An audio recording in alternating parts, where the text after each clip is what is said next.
Meus irmãos, a paz do Senhor, para mim é um grande prazer estar aqui mais uma vez com os irmãos. A nossa finalidade aqui é compartilhar um pouco da palavra do Senhor nosso Deus, e hoje quero falar sobre o tema: a salvação não é obra humana, um assunto extremamente importante, bíblico, muito bem calcado, fundamentado, respaldado no rolo sagrado, nas sagradas letras, no nosso manual. Quero ler aqui Efésios capítulo 2, do versículo 1 ao versículo 10, que nos diz assim: E vos vivificou, estando vós mortos em ofensas e pecados, em que noutro tempo andaste segundo o curso deste mundo, segundo o príncipe da potestade do ar, do espírito que agora opera nos filhos da desobediência, entre os quais todos nós também antes andávamos, nos desejos da nossa carne, fazendo a vontade da carne, dos pensamentos, e éramos por natureza filhos da ira, como os outros também. Mas Deus, que é riquíssimo em misericórdia, pelo seu muito amor com que nos amou, estando nós ainda mortos em nossas ofensas, nos vivificou juntamente com Cristo. Pela graça sois salvos. E nos ressuscitou juntamente com Ele, e nos fez assentar nos lugares celestiais em Cristo Jesus, para mostrar nos séculos vindouros as abundantes riquezas da sua graça, pela sua benignidade para conosco em Cristo Jesus. Porque pela graça sois salvos, por meio da fé. Isso não vem de vós, é dom de Deus. Não vem das obras, para que ninguém se glorie, porque somos feitura sua, criados em Cristo Jesus, para as boas obras, as quais Deus preparou para que andássemos nelas. Está bem claro aqui nesse texto do apóstolo Paulo, escrevendo à igreja que estava na cidade de Éfeso, o estado da humanidade depois da queda do nosso papai Adão e da nossa mamãe Eva. Um estado caótico, deplorável, um estado de morte espiritual. E está bem claro nesse mesmo texto que Deus toma a iniciativa. Na minha opinião, uma das frases mais importantes de toda a Bíblia está aqui, no versículo 4, no texto o qual nós lemos.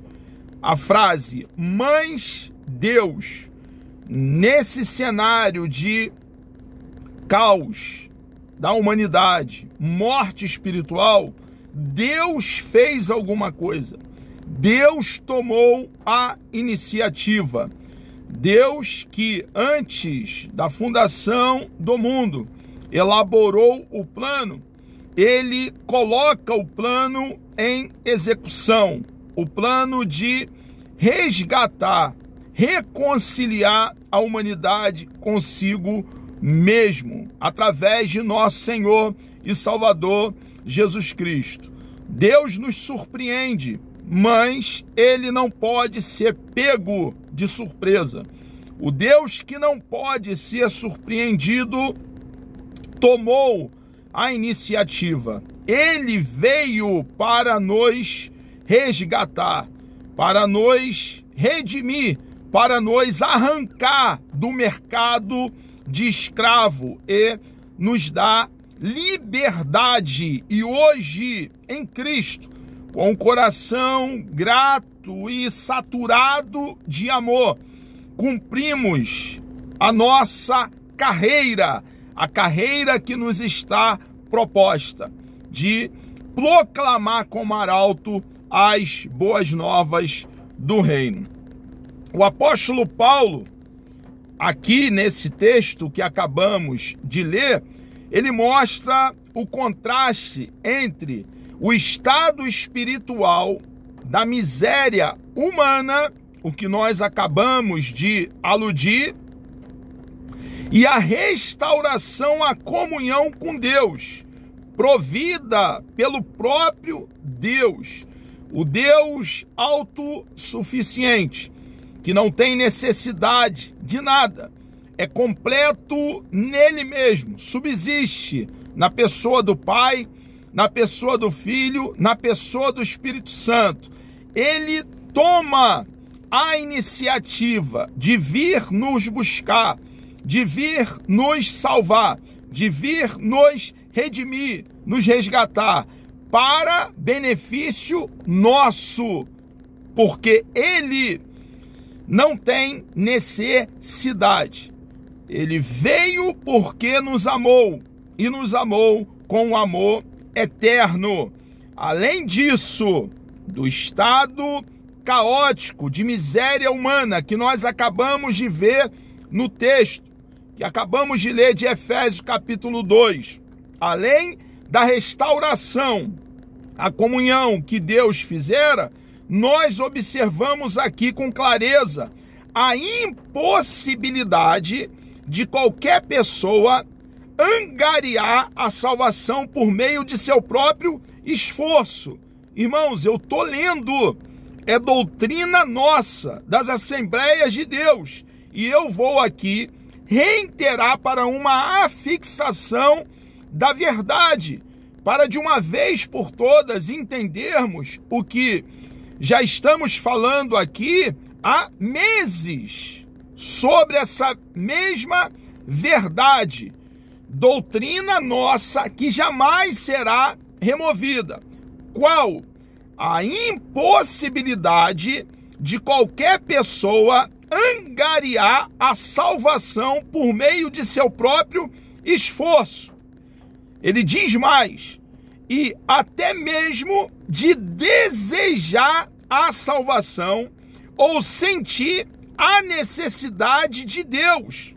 Observe, irmãos, o que ele está dizendo é que o homem não sente a necessidade de Deus. Não é o homem que busca a Deus. Não é o homem que toma a direção do Criador. Pelo contrário, o homem, ele forma para ele mesmo um Deus de um pedaço de tronco de árvore. Esculpe nesse tronco de árvore um Deus para beijá-lo, para reverenciá-lo, para se curvá-lo. O homem adora o réptil. Existem tribos isoladas que adoram insetos.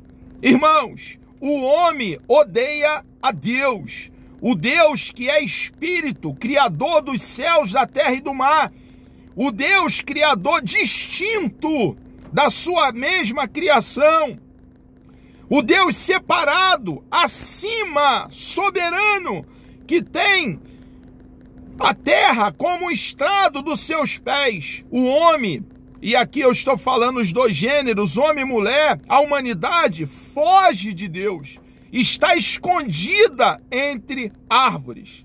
Eu vou ler mais uma vez, para que de uma vez por toda afixemos a doutrina que jamais poderá ser removida, o que a Bíblia nos ensina. Além disso, deixa claro o texto de Efésios capítulo 2, a impossibilidade de qualquer pessoa angariar a salvação por meio de seu próprio esforço e até mesmo de desejar a salvação ou sentir a necessidade de Deus, se não por intervenção divina direta por meio do Espírito Santo, para que a humanidade que está escondida entre árvores, para que a humanidade que está morta em delitos e pecado, como nós acabamos de ler aqui em Efésios capítulo 2, para a humanidade que está embaixo da ira de Deus, para que venha para Cristo, é necessário que o Espírito Santo lhe dê vida, lhe dê capacitação, lhe dê iluminação. É necessário que o Espírito Santo arranque as escamas dos olhos, lhe dê um novo coração. É necessário que o Espírito Santo faça uma obra grande, uma obra de ressurreição dentro desse indivíduo. E para que isso aconteça, entenda de uma vez por todas, você e eu, é necessário que anunciemos o Evangelho, porque o Evangelho é o poder de Deus para a salvação de todo aquele que crê. Quando nós anunciamos o Evangelho, alguns vão resistir à graça de Deus, vão pegar em pedra, outros virão para Cristo, outros se renderão à verdade que anunciamos, mas a nossa parte é pregar o Evangelho, é proclamar, difundir, disseminar as boas novas. É Deus quem faz a obra no coração do pecador. É o próprio Deus quem acrescenta a cada dia aqueles que hão de ser salvos. Então, irmãos, precisamos entender o estado caótico, tenebroso da humanidade e anunciar a mensagem que dá vida a mortos. A salvação sob a graça de Deus é descrição do estado espiritual humano. O relato da condição pecaminosa da natureza humana confirma a extensão da corrupção do gênero humano. Isto dado na lição anterior. Na lição anterior, no assunto que nós abordamos aqui anteriormente, está ali o estado crítico, caótico, funesto da humanidade. E nós observamos que o apóstolo vai empregar algumas expressões para reforçar a dura realidade do pecado. Qual é a afirmação que o apóstolo Paulo faz? Mortos em ofensas e pecado, como acabamos de ler. Andar segundo o curso deste mundo é o que a humanidade está nesse momento fazendo. Segundo o príncipe das potestades do ar, do espírito que agora opera nos filhos da desobediência. Andávamos nos desejos da nossa carne. E ele ainda prossegue. Éramos por natureza. Natureza aqui éramos por nascimento, irmãos. Filhos da ira. É a afirmação bíblica. E é uma triste fotografia da raça humana, mas é o que a Bíblia nos apresenta. E Deus, o Deus de toda graça, ao contrário de nos matar, ao contrário de nos destruir, porque éramos filhos da ira, nós que hoje cremos em Cristo de todo o coração, Ele nos abriu a porta.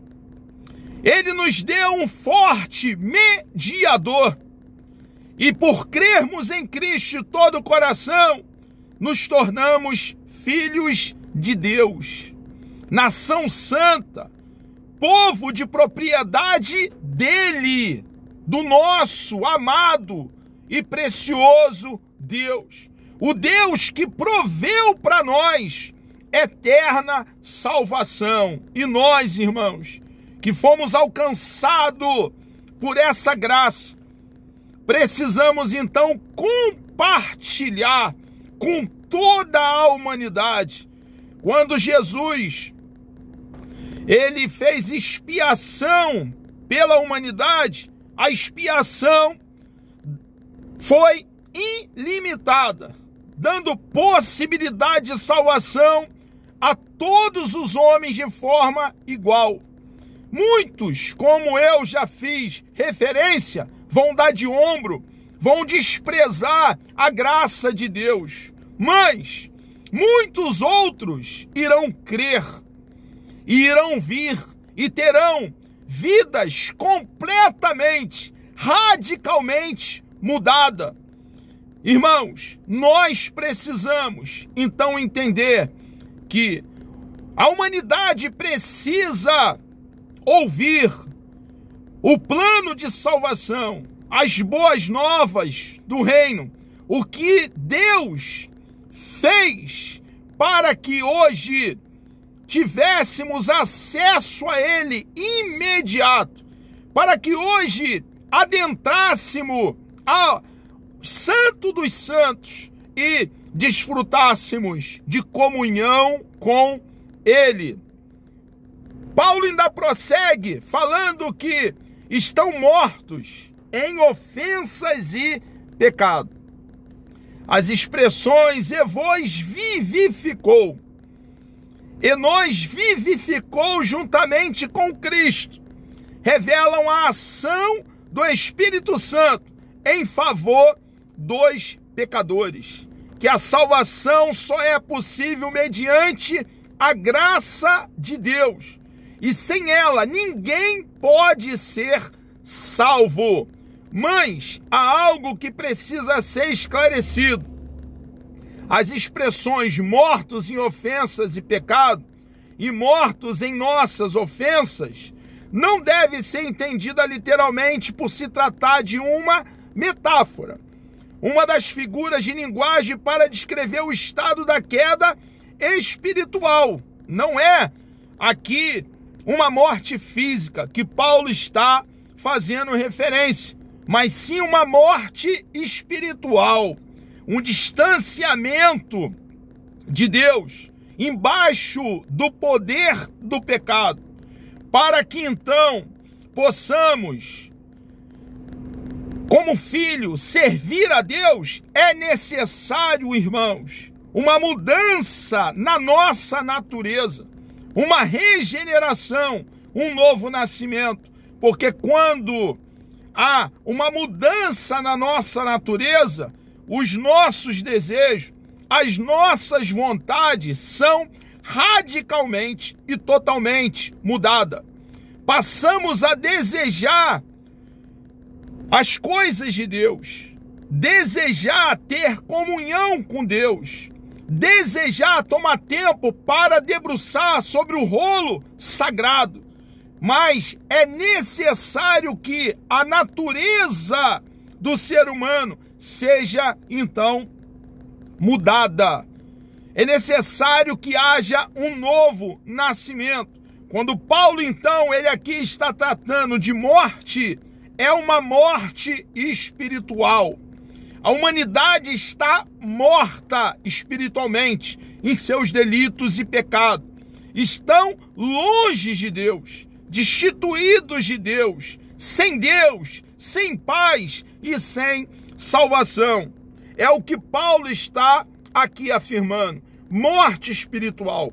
A Bíblia quer dizer que a humanidade caída está separada de Deus. Isaías, capítulo 59, versículo 2. E não significa uma aniquilação total. Então é necessário entender que Paulo está falando de uma morte espiritual. A exegese dos versículos 8 e 10, essa passagem bíblica elimina qualquer interpretação ou tentativa da salvação com a ajuda humana. Não há ajuda humana aqui na dinâmica da salvação, ou de qualquer esforço adicional para completar a obra de Cristo. Não, 1000 vezes não.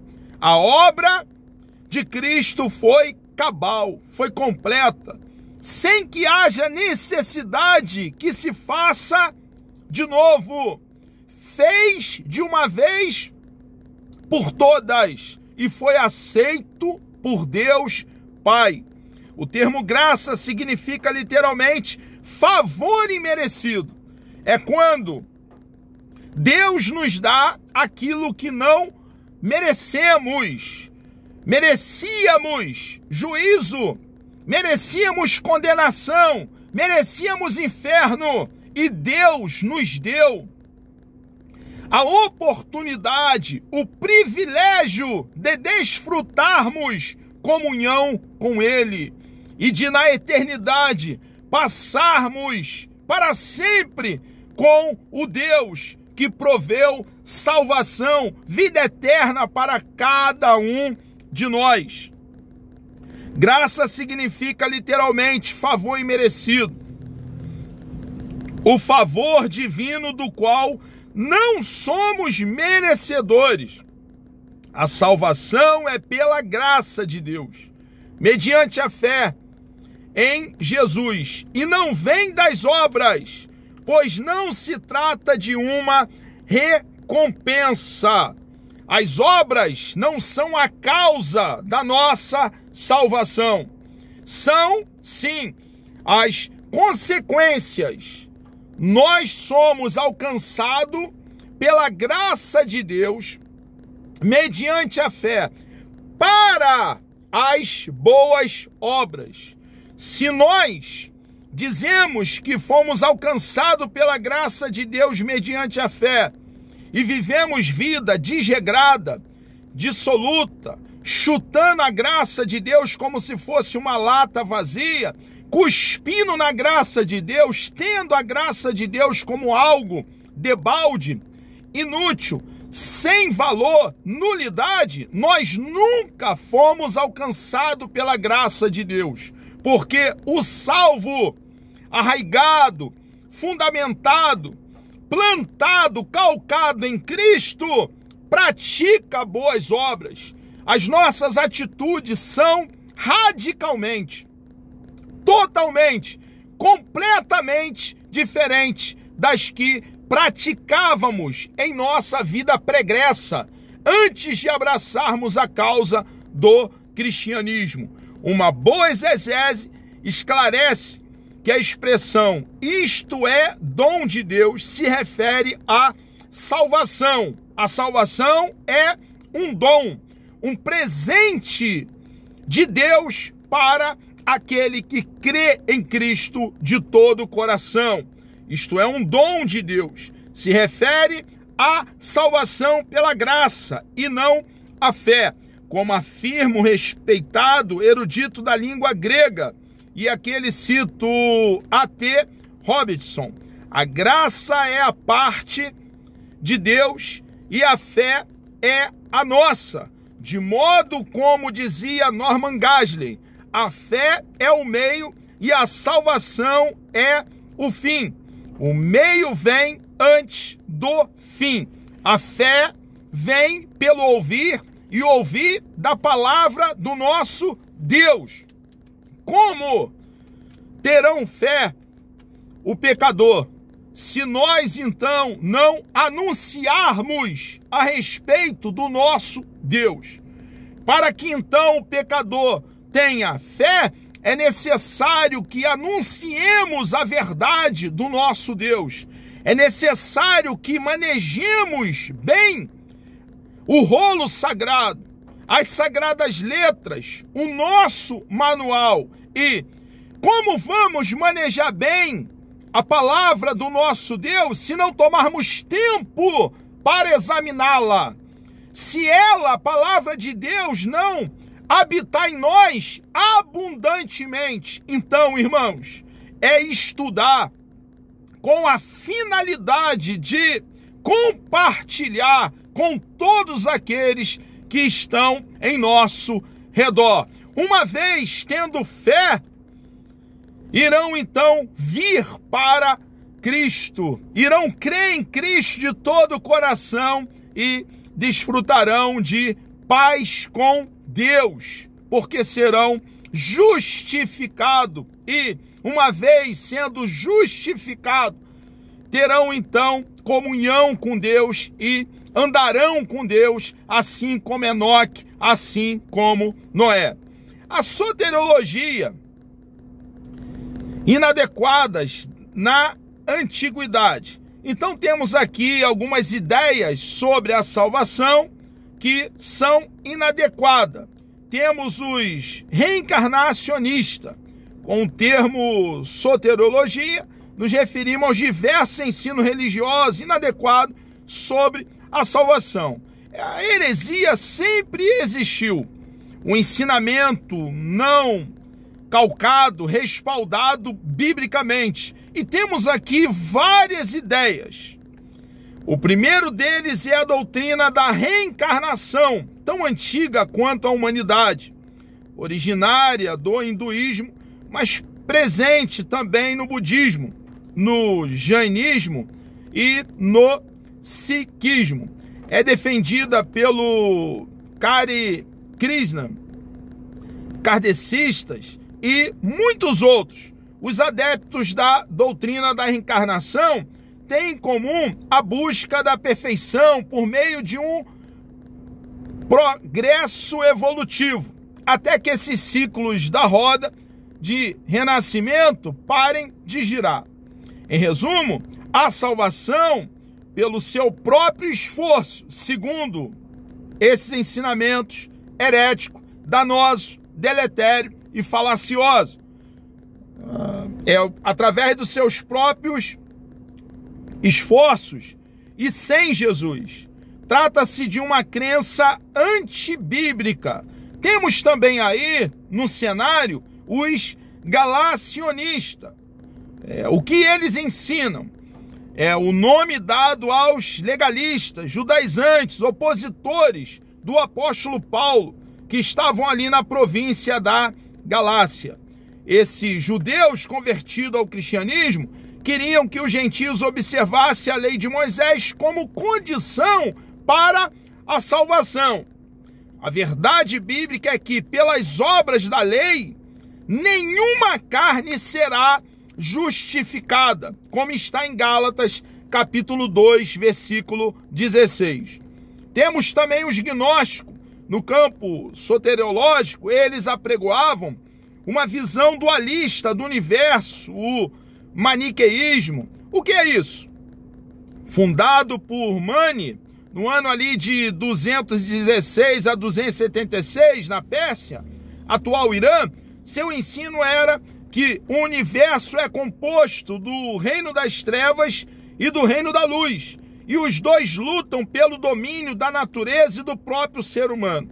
Desse modo, o ser humano, para ser salvo, segundo os gnósticos, precisa se libertar da prisão do mundo e de seus poderes planetários, e essa libertação só é possível por meio de um conhecimento místico, gnosis, uma espécie de iluminação espiritual limitada aos espirituais. Os demais são pessoas materiais e não podem receber esse conhecimento. De fato, sabemos da existência do mal proveniente de Satanás, mas não admitimos que o diabo tenha poder suficiente para medir força com Deus e o seu Filho, Jesus Cristo. Irmãos, dentro desse cenário de várias ideias a respeito da salvação, também encontramos outras ideias inadequadas: o islamismo, os testemunhos de Jeová, o mormonismo, e nós precisamos, firmado no nosso manual, na palavra do nosso Deus, entendermos que somente pela graça é possível chegar-se a Deus. E isso é um ato soberano de sua graça e bondade. A salvação não é pelo mérito humano, não é pelas nossas obras. A salvação é uma obra de Deus. A honra, a glória, o louvor, o enaltecimento, a exaltação da salvação somente a Deus pertence.